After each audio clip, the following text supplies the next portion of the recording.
amados, eu terminei uma série de sermões, A Vida Sem Perda de Tempo. Eu acho que foi uma das palavras mais pertinentes que eu já preguei na minha vida todo dia. Foram meses, né? Quase um ano pregando sobre o mesmo tema. Hoje, eu quero começar uma série de palavras, vai ser um pouco mais curta, não vai ser tão longa. Eu vou começar a falar um pouquinho sobre ansiedade. Vamos falar sobre ansiedade? Quantos nós temos aqui que são ansiosos? Né? Quem tem coragem de falar assim, pastor, eu sou ansioso? Continua com a mão erguida. Quem está aqui na frente, olha para trás. Dá uma olhadinha. Olha lá. 95% da humanidade está acometida de ansiedade. Trabalhar com gente, eu tenho dito aos irmãos, eu acredito que seja uma das atividades mais difíceis hoje. Mas também é muito gratificante porque a gente aprende muito. O ser humano é uma escola. A gente aprende com os acertos das pessoas e quando tem um pouquinho de juízo, aprende ainda mais com os erros. Nos acertos das pessoas, a gente aprende como se faz para vencer e nos erros, a gente aprende como não se deve fazer para perder. Então, quem tem juízo e no seu relacionamento, ele não aprende só com os acertos, aprende com os erros. E a gente aprende muito mais com os erros do que com os acertos. Porque, em verdade, hoje a gente erra mais do que acerta. Essa é a grande realidade. Isso em grande escala, e eu acredito que na maioria. Nem todos, porque há aqueles seres humanos que aprendem com os erros. Alguns não aprendem de jeito nenhum. Não adianta, vai apanhar, nasceu para levar no lombo mesmo. Vaso de desonra, Romanos capítulo 8 e 9. Vaso de desonra, vai ser desonrado, vai se arrebentar, nasceu e vai morrer assim, porque não é porque está determinado, mas é porque ele se recusa a aprender. Então, gente que vai muitas vezes alcançar lugar de honra entre os homens, vai ter dinheiro, vai estar no lugar de ascensão, mas não vai ser feliz em lugar nenhum. Era infeliz quando estava duro, agora tem dinheiro, continua infeliz. Ele morava num barraquinho, era infeliz, mora agora num castelo, continua infeliz.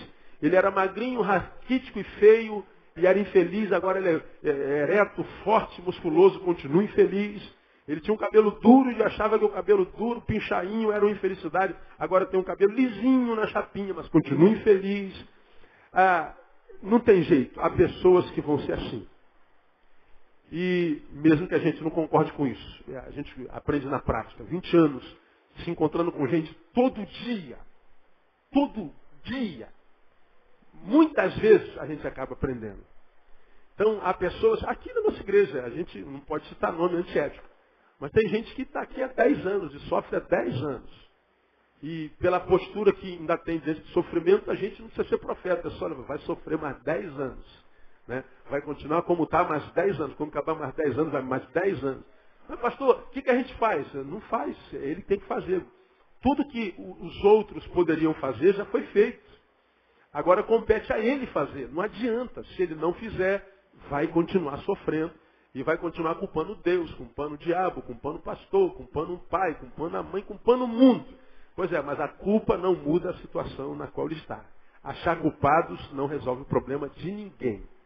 O que resolve o problema é mudar a postura. Pastor, estou assim por causa do meu pai. Legal, é verdade, você tem razão. Foi teu pai que te fez assim. Já sabemos qual é a razão. E agora, vai fazer o quê? Tem que mudar a postura para que o teu pai te fez perca o efeito. O que o teu pai te fez, a gente já sabe. O que você faz agora com o que teu pai te fez? Não aprendemos com o Jean-Paul Sartre isso aqui há muito tempo? Não é o que fazem conosco, mas o que nós fazemos com o que fazem conosco.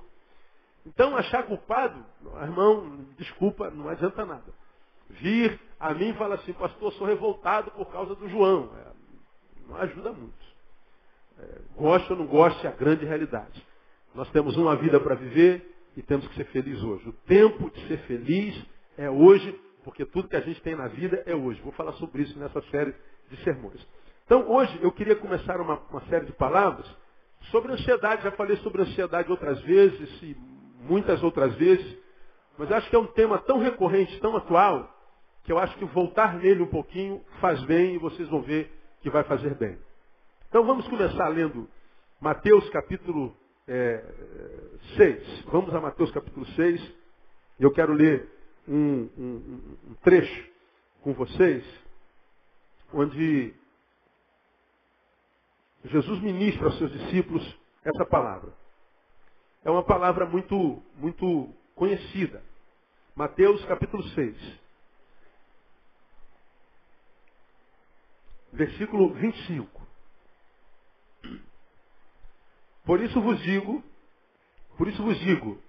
não estejais ansiosos quanto à vossa vida, pelo que haveis de comer, ou pelo que haveis de beber, nem quanto ao vosso corpo, pelo que haveis de vestir. Não é a vida mais do que o alimento, e o corpo mais do que o vestuário? Olhai para as aves do céu, que não semeiam, nem ceifam, nem ajuntam em celeiros, e o vosso Pai Celestial as alimenta. Não valeis vós muito mais do que elas? Ora, qual de vós, por mais ansioso que esteja, pode acrescentar um côvado à sua estatura?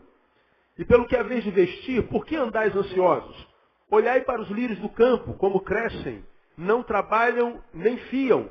Contudo vos digo que nem mesmo Salomão, em toda a sua glória, se vestiu como um deles. Pois se Deus assim veste a erva do campo, que hoje existe e amanhã é lançada no forno, quanto mais a vós, homens de pouca fé. Portanto, não vos inquieteis dizendo, que havemos de comer, ou que havemos de beber, ou com que havemos de vestir? Pois todas estas coisas os gentios procuram, porque vosso Pai Celestial sabe que precisais de tudo isso. Mas buscai primeiro o seu reino e a sua justiça, e todas essas coisas vos serão acrescentadas. Não vos inquieteis, pois, pelo dia de amanhã, porque o dia de amanhã cuidará de si mesmo. Basta a cada dia o seu mal. Amém, amados? Tremenda essa palavra, não é? Tremendo. Imagina se nós ouvíssemos essa palavra. Pronto, acabou o problema. Ela é linda, a gente só não ouve. Não é? Se a gente ouvisse, acabou. Porque ela é poética. Jesus estava inspirado demais quando escreveu esse texto. Até na linguagem. A linguagem é muito poética, a linguagem é muito bonita, a linguagem é muito bela. E ele começa lá no versículo 25. Por isso vos digo, não estejais o quê? Ansiosos. Quando você vai a Filipenses capítulo 4, não precisa abrir lá não. Você conhece bem Paulo, pelo mesmo Espírito diz, não andeis o quê? Ansiosos por coisa alguma. Não andeis, aqui não estejais. Estar, olha, eu estou no altar. Você está sentado. O estar pressupõe estagnação. O estar pressupõe estagnação. Pressupõe raiz. Fincamos. Estou. Parei. É o que Jesus fala. Não pare ansioso. Não permita que quando você parar ou estiver, você esteja ansioso. Não pare nessa condição. Não deite nessa condição. Não descanse nessa condição. Não paralise suas atividades ou a vida nessa condição de ansiedade. Não esteja ansioso. Paulo vem e diz, não andeis ansioso. É exatamente o oposto de estar. Eu estou andando e agora eu estou. Volto a andar, estou. A ideia é que eu não devo viver, existir, caminhar ansioso, muito menos parar ansioso. Eu não devo ser tomado pela ansiedade enquanto vivo. E mais, se a ansiedade me pegar, não estacione a sua vida por causa dela. Não permitam que ela paralise, estagne a sua vida nela. É o que o texto está falando. Agora, se Jesus se preocupa em falar uma palavra dessa, não vivam ou andem ansiosos e nem parem, estejam ansiosos. Ele só pode estar falando isso porque a ansiedade deve fazer um mal muito grande para o ser humano. Deve ser um sentimento muito, muito, muito danoso. E você sabe que é porque você acabou de afirmar que é ansioso. Portanto, algumas consequências dessa ansiedade você já conhece. Outras você não conhece, embora se acometa. Então eu acredito com toda a minha alma que a ansiedade é um sentimento muito danoso à vida humana e deve corroborar muitíssimo para a desqualificação da vida, tirar a qualidade de vida, tirar o sabor da vida, e a gente sabe que isso é chover no molhado, todo mundo sabe disso. Então quando a gente vai lá na definição científica de ansiedade, a gente aprende que a ansiedade é a sensação ou o sentimento decorrente de excessiva excitação do sistema nervoso central. Excessiva excitação do sistema nervoso central. Veja o que diz lá a definição. Consequente à interpretação de uma situação de perigo ou de adversidade. Isso é o que define a ansiedade. É um sentimento, pode ser um sentimento ou uma sensação de excessiva excitação do sistema nervoso central, consequência de quê? De uma interpretação de uma situação de perigo. Bom, eu estou diante de uma adversidade, de uma situação de perigo. Bom, ela é real. Todos nós passamos por isso. Agora, o que gera ansiedade? Não é o perigo em si, mas a interpretação que eu faço daquilo. Portanto, é possível que eu e ele, nós dois, seja ele quem for, estejamos diante da mesma adversidade. Essa adversidade gera em mim um tipo de consequência e nessa outra pessoa um outro tipo de consequência. É possível que nós todos estejamos vivendo o mesmo problema, a mesma adversidade, da mesma cor, da mesma intensidade, da mesma gravidade. Todos nós suponhamos que estamos vivendo a mesma coisa, mas a consequência que esta coisa vai gerar em nós é diferente. Em função do quê? Da interpretação que a gente faz dessa coisa. Então a ciência diz que a ansiedade não é a coisa em si, não é o perigo em si, mas a interpretação que eu faço disso. Então, dependendo da interpretação que eu faço da coisa, tal interpretação caracteriza a ansiedade ou não. A ansiedade é o parente mais próximo do medo. Mais próximo. Qual é a diferença da ansiedade para o medo? É que o medo, ele se distingue da ansiedade por ter um fator real que o ocasione. Por exemplo, vamos usar o exemplo de alguém mais próximo de mim, né? Quem está mais próximo de mim aqui. Vamos supor que aqui apareça debaixo dos fios aqui uma barata. Entendeu? Voadora. Olha lá, pronto, já amarrou tudo, acabou o culto dela. Né? Pavor de barata, baratofóbica. Se essa baratinha, mesmo que não voa, esteja com preguiça hoje, vai andando assim, ó, as anteninhas em direção a ela, pronto, ela vai sair correndo daqui, como já fez uma vez, né? E some daqui. Ela tem medo de barata. Mas o medo dela é ocasionado pelo quê? Por uma barata. É um troço insignificante, é verdade, mas tem consistência. Existe. Vamos supor que não fosse uma barata, fosse uma jararaca. A jararaca existe. Então, o medo ele é produzido por um fator real. Ele é uma coisa que existe. Então, quando eu estou diante de algo que existe, está aqui, é concreto, o que eu sinto em função a isso é medo. E a ansiedade? A ansiedade nem sempre tem um fator real.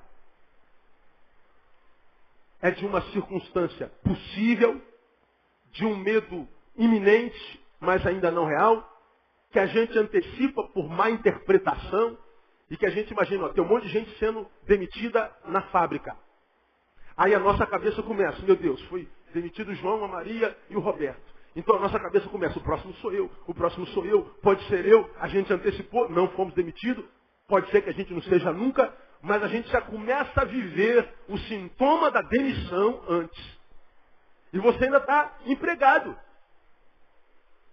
Só que a interpretação que você fez da ameaça já começou a gerar as consequências. Está dando para entender até aqui? Está claro, não está? Então o medo tem um fator real, a ansiedade nem sempre. Então muitas vezes elas se parecem muito, mas não são a mesma coisa.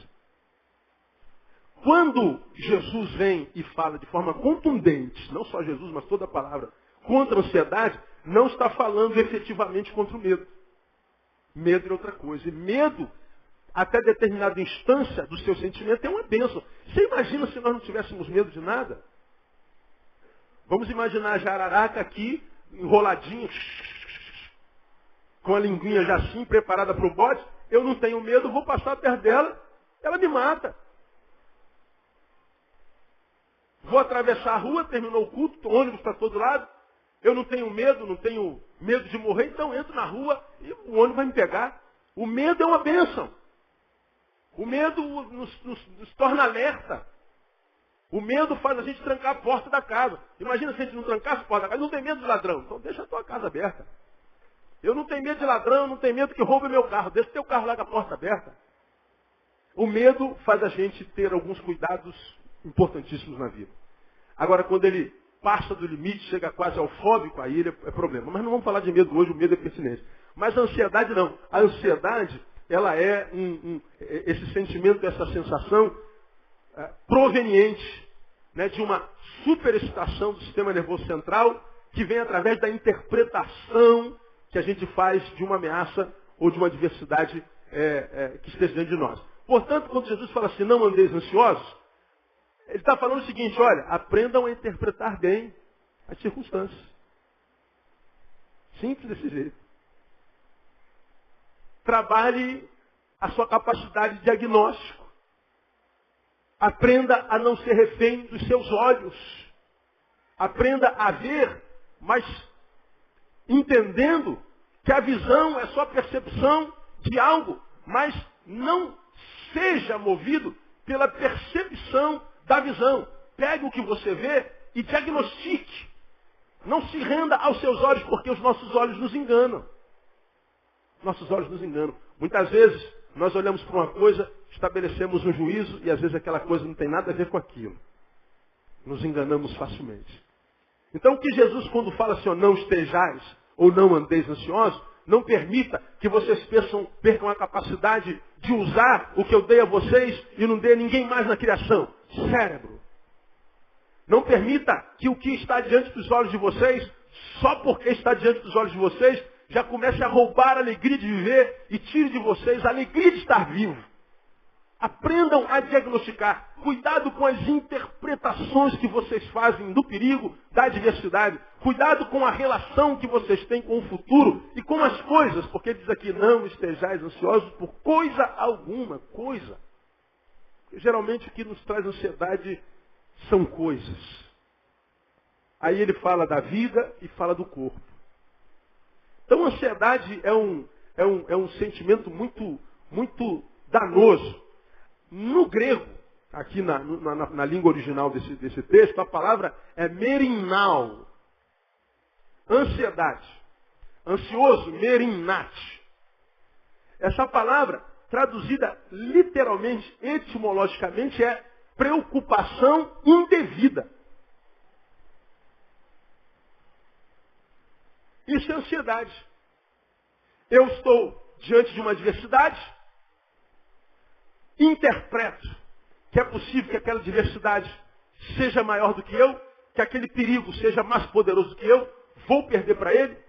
A ansiedade me toma, porque o perigo, na minha concepção, é muito maior do que eu e eu não vou conseguir dar cabo disso, mesmo com Deus sobre mim, e Deus dizendo que esteja comigo todo dia, o tempo todo. Eu interpreto errado a adversidade, me preocupo excessivamente. E às vezes, aquele leão que a gente viu como interpretação subjetiva, que na verdade era um gatinho, mesmo sendo um gatinho, se transforma em leão e nos mata. Pastor, tem um leão diante de mim. Aí vem outra pessoa. Cadê o leão? Ali, pastor, na minha frente. Você é um gato, irmão. Aí você ainda briga com a pessoa porque a pessoa está vendo um gato onde você vê um leão. Mas onde é que está a dificuldade? Na interpretação. Na interpretação. na capacidade de diagnosticar, de ver. E quando Jesus fala assim, não estejais ansiosos, ele está falando assim, ó, trabalhem a vossa capacidade de interpretação, trabalhem a vossa capacidade de discernir os perigos, não se iludam com os Golias que aparecem diante de vocês. Porque no episódio de Davi e Golias, a gente vê na prática a relação da ansiedade no meio do povo. Quer ver como é que é prático lá, embora não seja óbvio? Aparece o Golias lá. Dizem que em torno de 3,15 metros. E o cara vem com armadura. O homem pesava em torno de 200 quilos. Com uma espada maior do que Davi. E o camarada chega na frente do exército de Israel e diz aí, ó, tem homem aí nesse exército aí? O que o exército de Israel respondeu? Quem se lembra? Nada. Silêncio.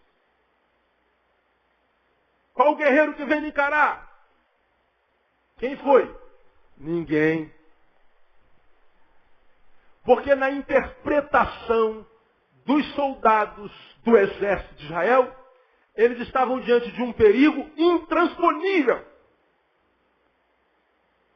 O silêncio, a inércia e a covardia revelam a interpretação que o exército fez da adversidade de Golias. E na interpretação dos soldados daquele exército, estar diante de Golias era uma burrice, porque se a gente estiver diante dele, a gente perde. Então a gente se acovarda, a gente vive humilhantemente, a gente vê o nome do nosso Deus sendo zombado, a gente corre o risco de perder a liberdade por causa de um perigo grande que está diante de nós. E o rei buscava no meio do exército, quem é que pode encarar esse homem? Não aparecia homem. Até que apareceu um pastor de ovelhas de 1,5 metro, chamado Davi, quase que passando no meio das pernas dos soldados. Espera aí que eu vou lá. Espera aí. Ô rei, eu quero encarar esse cara. O rei riu, zombou. Falei, ô moleque, a gente tem mais o que fazer aqui. A gente não está de brincadeira não. Isso aqui não é batalha naval não, rapaz. Isso aqui não é jogo não. Isso aqui não é PlayStation não. Isso aqui é real, rapaz. Vai para lá. Não, eu vou. Aí o moleque insistiu. Por que o moleque insistiu? Porque na interpretação que ele fazia do perigo, que era outro, ele dizia, não, esse cara é grande, mas é dois, meu. Quanto maior o inimigo, maior a queda. Eu estou aqui analisando, ele está lá com espada e varapau. Pô, mas eu vou subir no nome do Senhor dos Exércitos. Ele faz uma interpretação diferente da do exército. E ele diz, eu vou. Aí o rei fala assim, não, peraí, então vamos te ajudar. Já que você é doido para ir lá, vamos te ajudar. Gente, bota a armadura nesse moleque aí. Aí botaram a armadura no moleque. Ele vestia 36, a armadura era 44.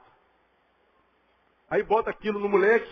Aí tá Davi, ô senhor, não dá nem para mexer com isso aqui, pô, assim, não dá não. Deixa eu usar minhas armas, não, com as suas armas não dá. Não, mas eu tenho que usar minhas armas. Aí ele vai diante de Golias com uma funda. O que fez Davi ir diante do Golias? A interpretação que ele fez da adversidade. Aí você vê, quando ele está diante de Golias, Golias usa a primeira arma psicológica, como geralmente os inimigos fazem. Ô moleque, você está dizendo que eu sou algum cachorro? Para você vir a mim com pedra? Você vai me jogar pedra, você acha que eu vou sair correndo? Você besta, rapaz, você quer saber? Eu vou matar você, vou arrancar tuas tripas e vou jogar para os abutres. Vou esmagar os teus ossos, vou arrebentar contigo. Olha, o inimigo é grande, é mais poderoso, trabalha no psicológico, mas Davi tinha uma interpretação diferente da coisa. Olha só, você vem contra mim com espada e varapau, mas eu subo contra ti, no nome do Senhor dos Exércitos. Agora, da onde vem essa autoridade? Ele disse para o rei lá atrás, olha, senhor rei, o senhor está rindo de mim. Mas houve um tempo que eu cuidava das ovelhas de meu pai, e um urso se levantou contra as ovelhas. Eu matei o urso. No outro dia veio um leão contra as ovelhas. Eu matei o leão. Agora, quando ele olhava para si, dizia, eu não posso ter matado um urso pela minha própria força. Eu não posso ter matado um leão pela minha própria força. Só pode ter sido Deus. Então, se eu matei um leão, matei um urso, Deus vai me dar a capacidade para matar esse gigante também. Quem ele pensa que é para afrontar o exército de Israel? Então ele vai subcontra ti com espada e varapau, porque ele fez uma outra interpretação da situação, da adversidade, e ele então pega a fundinha dele, ó, bate no meio da testa do menino. Está lá o corpo estendido no chão. Mas como você já aprendeu aqui, um gigante caído não é um gigante vencido. Ele foi lá, pega a espada e corta o pescoço. Gigante morto é um gigante vencido. Sabe o que acontece com muitos de nós? Nós derrubamos os gigantes, mas não matamos os gigantes. Isso acontece muito com os religiosos. A gente vive de blá, blá, blá. A vitória é nossa. Aleluia. E o demônio para cá, demônio para lá. Se manifesta o demônio. Aí o demônio se manifesta. A gente traz no púlpito do seu nome, bota o nome para trás. Quem é o nome? Endereço, profissão. Quem te mandou? Vai embora. Aí o demônio vai embora. Aí a gente está liberto. Nada. Chega na segunda, o demônio está lá de novo. A gente vive de batalha, de batalha, de batalha, de batalha, de religiosidade, de evento em evento, acreditando na fé dos bispos, apóstolos, pastores, sendo que a vitória é nossa, tudo demônio. Mas quando você olha para a sua vida, na sua própria casa, você não tem paz nem com seu marido. Tira o demônio de todo mundo, só não tira o demônio da falta de comunicação. Só não tira o demônio da alegria, de ver rios de água viva fluindo de dentro de si. Vive com Jesus na boca, mas a gente não vê Jesus na estrada, no caminho. A gente vive de jargão gospel evangélico, mas não vê a vida abundante de Deus sendo gerada dentro de nós. A gente vive uma vida do portão para fora e uma vida do portão para dentro. A gente vive dizendo que é de Deus, mas a gente tenta convencer os outros disso, mas nem nós nos convencemos disso.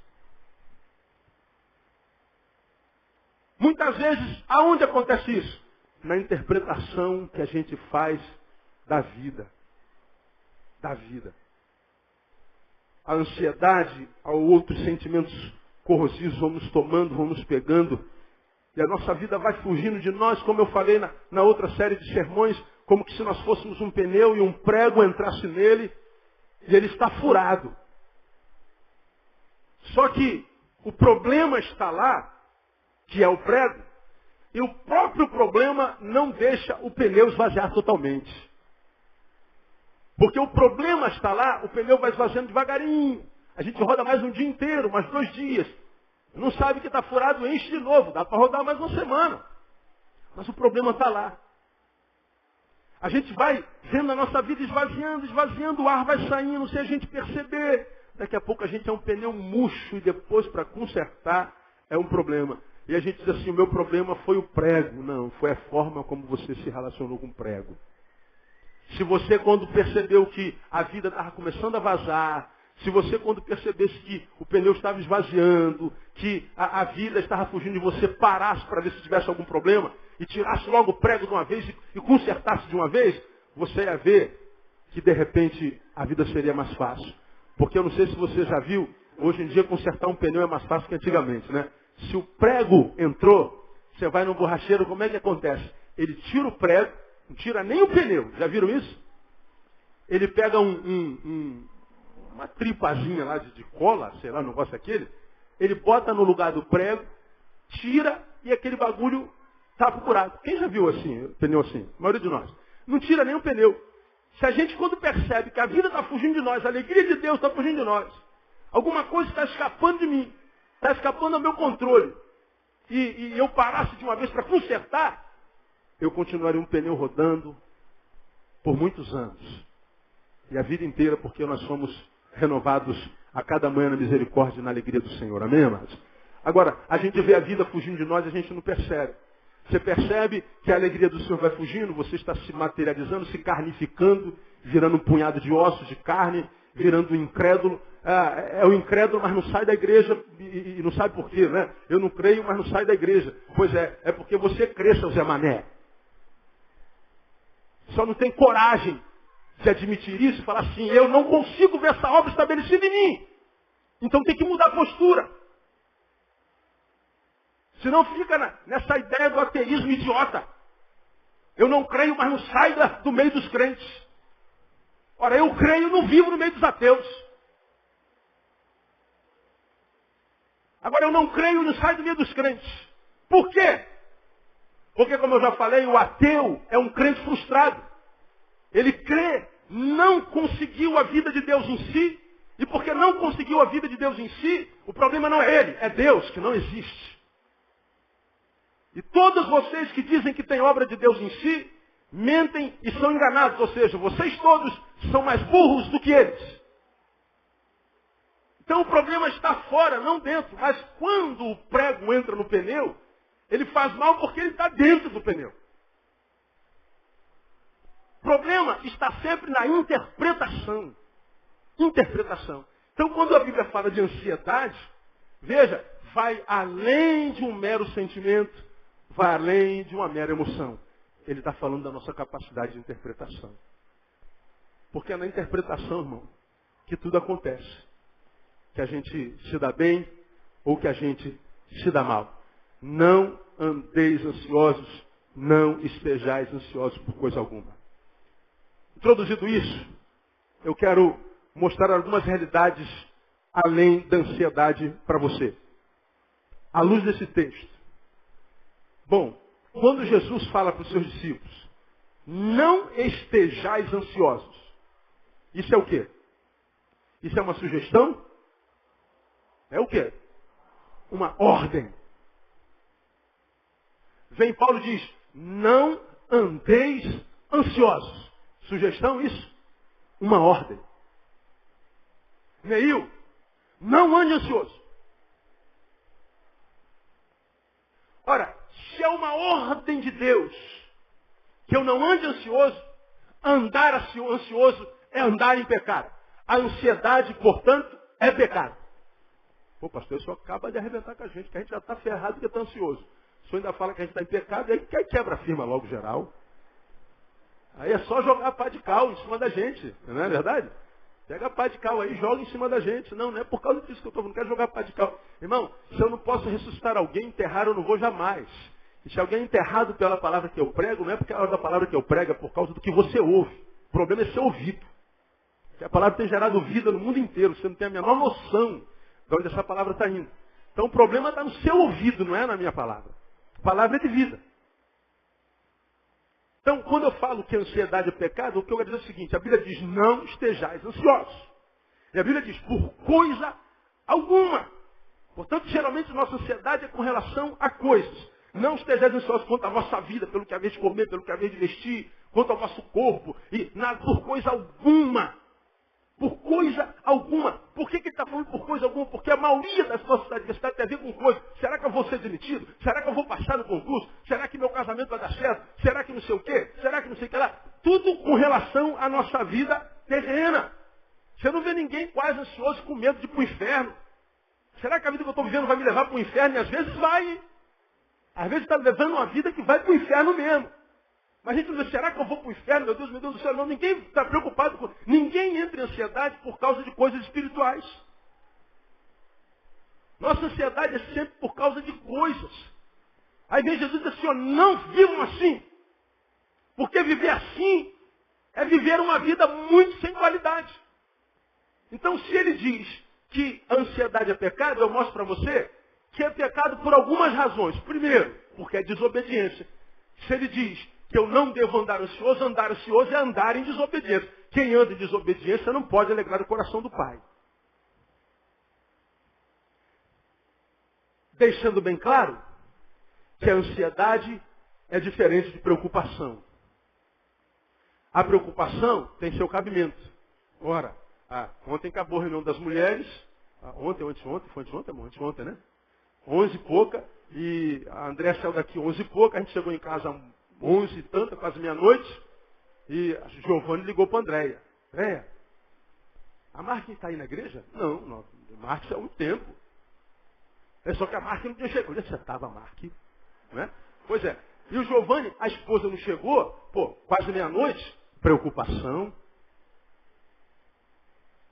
Nossa filha, a gente diz, 10 horas em casa, dá 11, cadê nossa filha? Preocupação. Não é ansiedade. Não é interpretação de uma situação. É uma preocupação legítima. Porque nós vivemos num dia mau. Então, estar preocupado não é o pecado. O pecado é a ansiedade. Porque a ansiedade vai além da preocupação. A preocupação é interpretação com a realidade real. Mas a ansiedade é uma interpretação quase que com diagnóstico. Sabe por que eu estou preocupado com relação a isso? Porque eu tenho quase certeza que isso vai acontecer. Então, a ansiedade é desobediência e mais. 2. A ansiedade é chamar Deus de mentiroso. Por que é chamar Deus de mentiroso? Se a ansiedade é pecado, tem uma razão. E uma delas é porque chama Deus de mentiroso. Como que chama Deus de mentiroso? Nesse texto está dizendo, não estejam preocupados. Porque as aves não trabalham e Deus supre. Não se preocupe com o corpo, porque os lírios dos vales também não trabalham, não ceifam, e nem Salomão em toda a sua glória vestiu como um deles. Não valeis vós muito mais do que as aves do céu, do que os lírios do campo? Ora, se Deus supriu a eles que não fazem nada, imagine a vós. A promessa de Deus é, meu filho, não esteja ansioso, porque eu vou suprir a sua necessidade. Amém ou não, igreja? Mas o que a ansiedade faz com a gente? Será?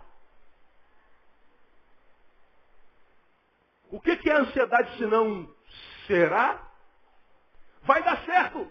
Será? Vai acontecer, meu irmão? Será? O será é a dúvida. Ora, se foi Deus, o Deus que a gente diz conhecer, que disse que vai suprir, e eu não folgo com essa promessa, é porque eu estou dizendo a Deus, pô, meu irmão, não dá para acreditar nisso não. Quero dizer uma coisa para você, irmão. Você acredita em Deus? Amém ou não? Quem acredita em Deus aqui, diga, eu creio em Deus. Então deixa eu te dar um conselho. Creia em Deus. Ele disse que vai suprir você? Vai suprir você. Está ansioso hoje por que razão? O que está gerando essa ansiedade? Deus está dizendo assim, eu vou suprir as vossas necessidades. Lembra das promessas de Deus, que Ele é poderoso para fazer muito mais abundantemente, além daquilo que a gente pede ou pensa. Deixa eu falar para você que está aqui ansioso por uma questão da sua vida, seja ela qual for, você quem sabe. Deus sabe do que você está passando. E o que Deus tem planejado para você vai chegar na sua mão no nome de Jesus. Porque aquele que fez a promessa não pode mentir. Aplauda ele bem forte, porque isso é uma verdade. Aleluia.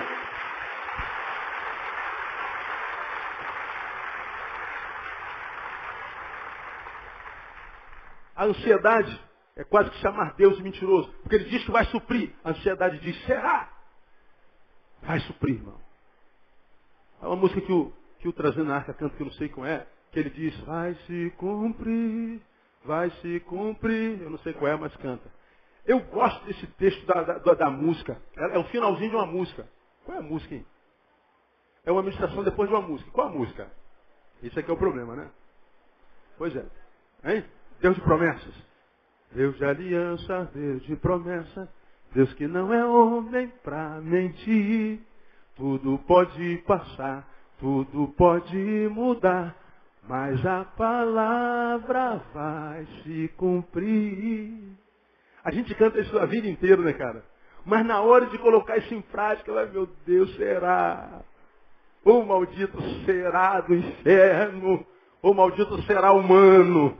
É o será humano, né? A gente duvida se vai acontecer, se a gente vai conseguir. Ora, se a promessa de Deus vai acontecer.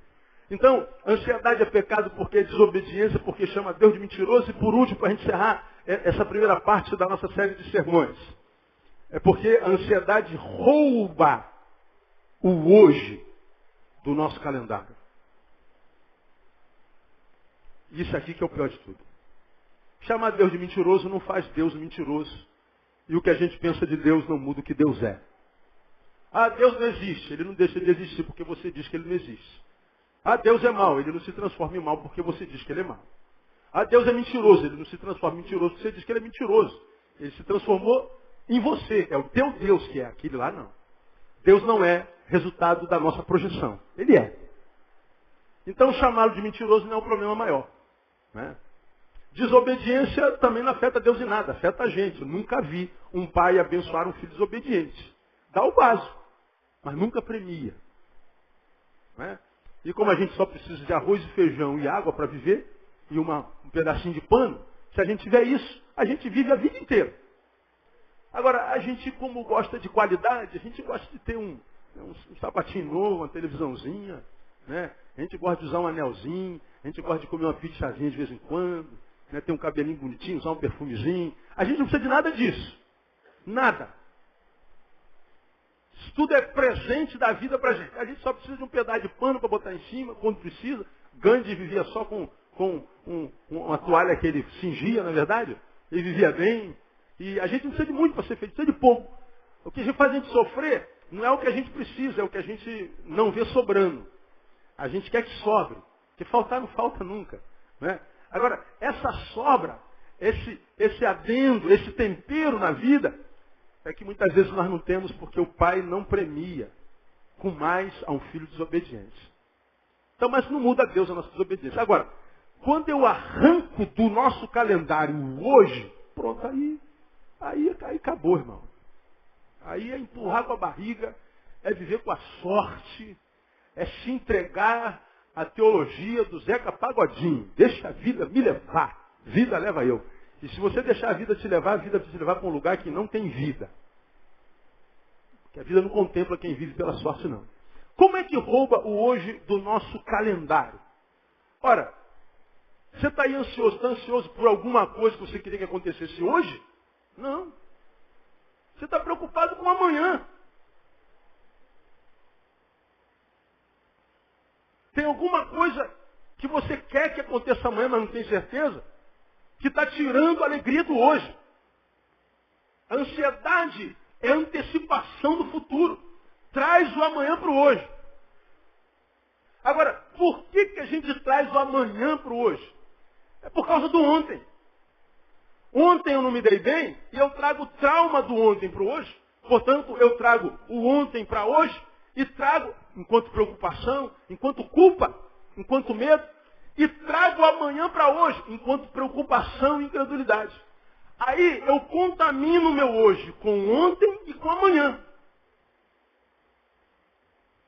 Ora, quando eu contamino o meu hoje com ontem e amanhã, tudo que eu não tenho é hoje. O hoje é destacado de mim. Como é que eu posso ser feliz hoje com ontem no lombo e com amanhã na fuça? Como?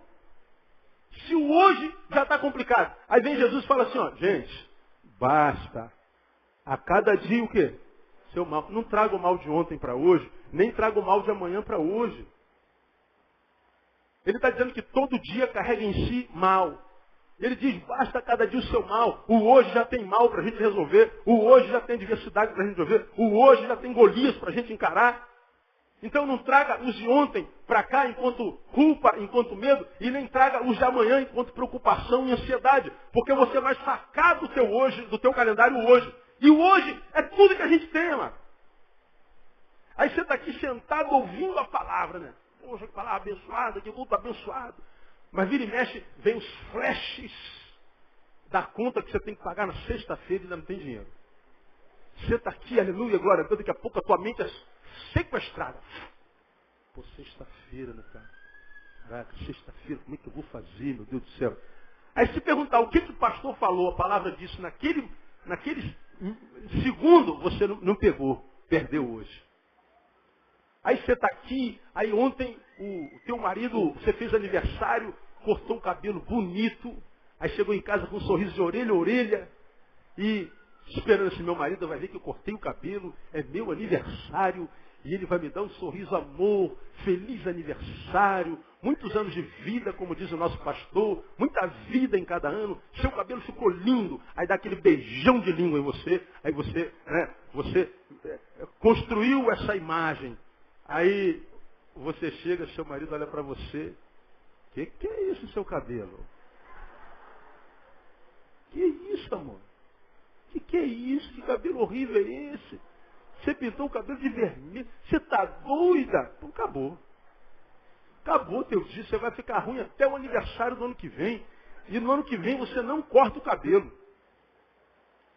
Isso aconteceu ontem, mas você veio para a igreja hoje? Está aí sentado? Fala assim, marido do inferno, né? Cada um tem um marido que merece, né, meu? Dita hora, estou aqui, eu estou lá com raiva, com decepção. Aí está tudo aqui no hoje. Ao mesmo tempo tem a conta de sexta-feira, cirurgia de quarta, a prova de segunda. A gente vai e traz tudo para o hoje. Aí o amanhã está aqui, o ontem está aqui e o hoje não está aqui. Como que eu vou ser feliz se eu não tenho hoje?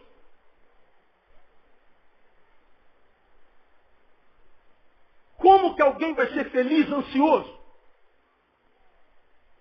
Como? Por que que algumas pessoas, dentre nós, têm um cansaço crônico? Vive cansado. Normal, sim, até um ponto. Estresse dessa vida cotidiana que a gente vive. Correria para cá, má informação. Como você já aprendeu, somos um depósito de informações malignas. Liga a televisão, nós vamos sendo chafurdados de má notícia. Depósito de emoções não resolvidas. A gente vive num entulho de emoções adoecidas. Claro, isso cansa. Todo mundo. Agora, tem gente que ouve as mesmas notícias, vive a mesma correria, o mesmo estresse e tem saúde. Mas por que alguns não têm? Por causa da forma como lida com isso. Cansaços crônicos têm a ver com hojes carregados de ontem e amanhãs. Carregando a culpa, o ódio, a amargura de ontem, a incapacidade de perdoar e a preocupação e a ansiedade do amanhã. E a gente carrega, suponha, que um saco de cimento fosse um dia. Então a gente carrega o saco de cimento de ontem, junto com o saco de cimento hoje e o saco de cimento amanhã. Aí a gente anda curvado. Porque não dá para carregar 3 sacos de cimento. A gente se jogar no lombo, a gente vai até arrastando. É o dia de hoje. Mas 3 a gente não suporta por muito tempo. E a gente vê, irmão, uma sociedade como nunca antes, surtadas por problemas psicossomáticos, emocionais. São psicológicos, emocionais que se manifestam no soma, que é o corpo. E o nosso corpo vai arrebentando tudo que é tipo de enfermidade. A gente engorda, a gente emagrece, a gente tem pano branco, queda de cabelo, insônia. A gente vai arrebentando um monte de alergias. E a gente não sabe, faz todos os exames e não tem nada. O médico fala assim, dona, a senhora não tem nada. Esse médico não presta, não vale nada. Porque quem está sentindo essa desgraça sou eu. Vai em outro médico, o médico diz, dona, a senhora não tem nada. Esse médico também não presta. O que está acontecendo nessas faculdades que só forma médico incompetente? Não são os médicos. Está se manifestando no corpo, mas o problema emocional é interpretativo. A ansiedade tira o hoje do nosso calendário. Agora, o que a Bíblia fala sobre o hoje? Quando você vai no Salmo 118, 24, no tabuleiro que você sabe de cor, este é o dia que fez o Senhor. Alegremos-nos e regozijemos-nos nele. Ora, se Deus fez esse dia, à luz da palavra do salmista, ele fez esse dia para quê? Para que nele nos alegrássemos, nos regozijássemos. Ah, pastor, mas eu estou passando por muito problema. É verdade. Mas teu filho está com saúde? Tá. Então é uma razão para se alegrar. Teu corpo está com saúde? Então tem razão para se alegrar. Comeu hoje? Então tem uma razão para se alegrar. Eu não estou te falando que você tem que dar baile. O que eu estou te falando é que por pior que seja o nosso dia, mesmo nesse dia pior, existem coisas boas para que nelas nos apeguemos e continuemos a sonhar no nome de Jesus. Agora o que acontece com o ansioso? O ansioso não tem a capacidade de olhar para o que é bom no hoje. Por quê? Porque ele não tem hoje. Ele trouxe a antecipação do amanhã. A ansiedade trouxe o amanhã para hoje. E a gente só tem olho para o amanhã. Só tem sentimento para o ontem. E o hoje? O hoje não existe. Como, irmão? Falando pela lógica, é possível ser feliz sem hoje. Não existe. O que mais que a Bíblia fala sobre o hoje? Para a gente terminar, Hebreus capítulo 3.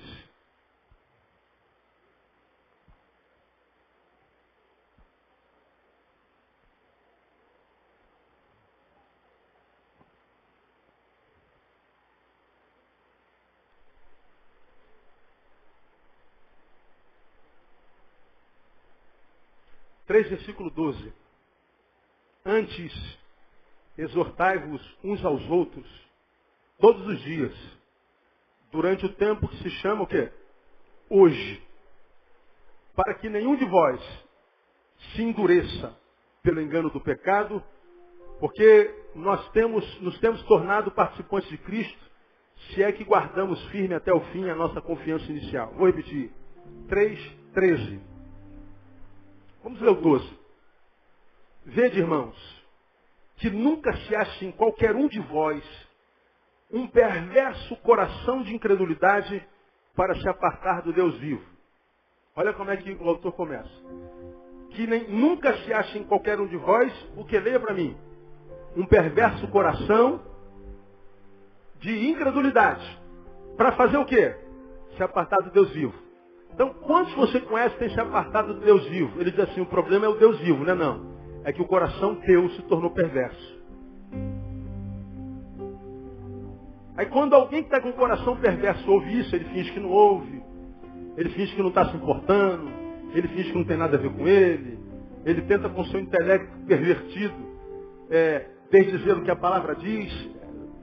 Perdeu a capacidade de ouvir. Perdeu a capacidade de ser feliz, irmão. Não vai ter nada na sua vida que vai trazer sentido. Você vai se tornar presidente da República. Infeliz. Você vai se tornar ministro. Vai se tornar general. Infeliz. A única alegria vai ser quando estiver dentro da farda, quando estiver dentro do trabalho. As pessoas vão olhar para você e falar, esse cara é fera, esse cara é...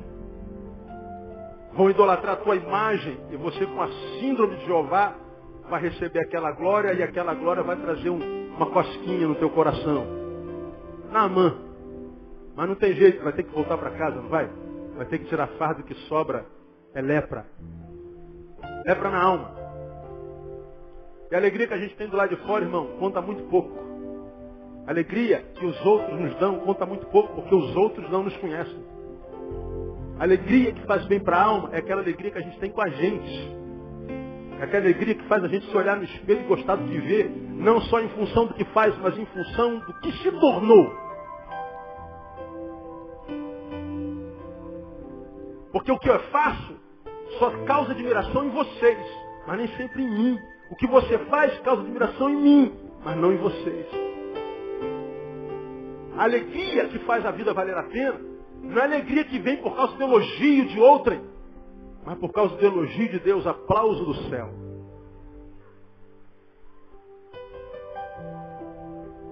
Então o autor de Hebreus começa dizendo, não permita que em você nasça um coração perverso de incredulidade para se apartar de Deus. Porque apartou de Deus acabou. Mesmo que você diga que Deus não existe.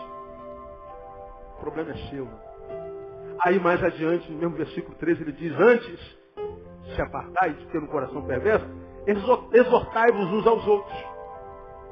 Todos os dias durante o tempo se chama hoje, para que nenhum de vós se endureça pelo engano do pecado. O que o pecado faz com a gente? Nos endurece e nos engana. Portanto, esse texto diz que a gente tem que se exortar no tempo que se chama hoje. Portanto, o tempo que se chama hoje é um tempo de exortação, é um tempo de ânimo. Hoje existe para quê? Para que nós sejamos exortados, para que nós sejamos animados, reanimados nas nossas relações. Então o que é o hoje? É a época da exortação, é a época do ânimo. É a época da palavra que nos coloca para cima, a palavra que nos conscientiza, que nos coloca dentro da nossa realidade, por pior que ela seja. É aquela palavra que vem e que não massageia só o nosso ego, que faz a gente se sentir bem como quem está com dor de cabeça, toma uma cibalenazinha. Mas a dor de cabeça é produzida pelo câncer. Cibalena não ajuda. Mas alguém que vem com uma palavra que seja como a mão de Deus que arranca o câncer de lá, que gere uma dor infernal que seja, mas se for uma dor infernal para me levar para o céu, que venha a dor infernal. É Deus arrancando o carnegão do furúnculo. Dói. Mas muitas vezes precisa, porque é a palavra do gelol. Massaginha. Não dá. Hoje não dá mais para pregar isso, irmão. A vida está correndo muito rápido. Hoje é 1º de maio. Nós tivemos o culto da vitória ontem. Dia 31 de dezembro foi ontem, você se lembra disso? Nós já estamos no mês 5.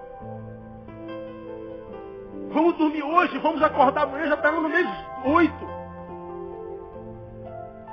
vida foge da nossa mão, como que ele está com raiva da gente, com medo. E a gente fica tentando segurar a vida e a vida fugindo da gente. Não dá para brincar, não dá para perder tempo mais.